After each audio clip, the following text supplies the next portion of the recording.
Oui, José Bové qui est notre invité, nous l'entendrons dans un instant. Dans le même temps, Marie-Georges Buffet, la candidate communiste à la présidentielle qui ne décolle pas dans les sondages, tenait un grand meeting. Les communistes ne s'étaient pas rassemblés à Bercy depuis 20 ans et Bercy a fait le plein. Séverine Bourgault, Laurent Souhaut. À 3 semaines du premier tour, Marie-Georges Buffet veut croire à l'avenir de la gauche populaire et antilibérale.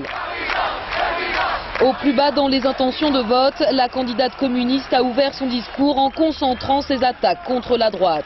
Être anti-Sarkozy, ce n'est pas rejeter l'homme pour en garder les idées. Ce n'est pas choisir son frère jumeau, François Bayrou.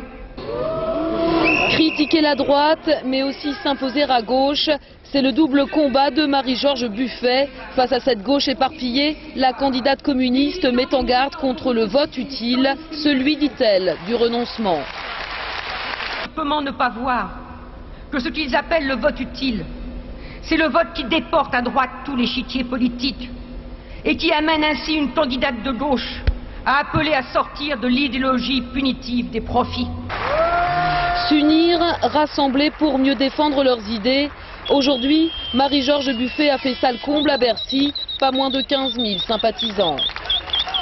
Ce sont des gens qui passent leur temps à enterrer les communistes. Je trouve qu'on était bien nombreux et on l'est encore plus. Et je suis sûre qu'avec Marie-Georges, ça va le faire. Parce qu'en fait, c'est la seule candidate vraiment sincère. L'objectif, je l'espère, va être atteint, c'est de créer un sursaut dans le cadre de cette campagne électorale où vraiment les petits partis, et notamment la gauche populaire et antilibérale, sont un peu écrasés par les sondages et par les médias, malheureusement. Une gauche populaire et antilibérale portée aussi par José Bové et Olivier Besancenot.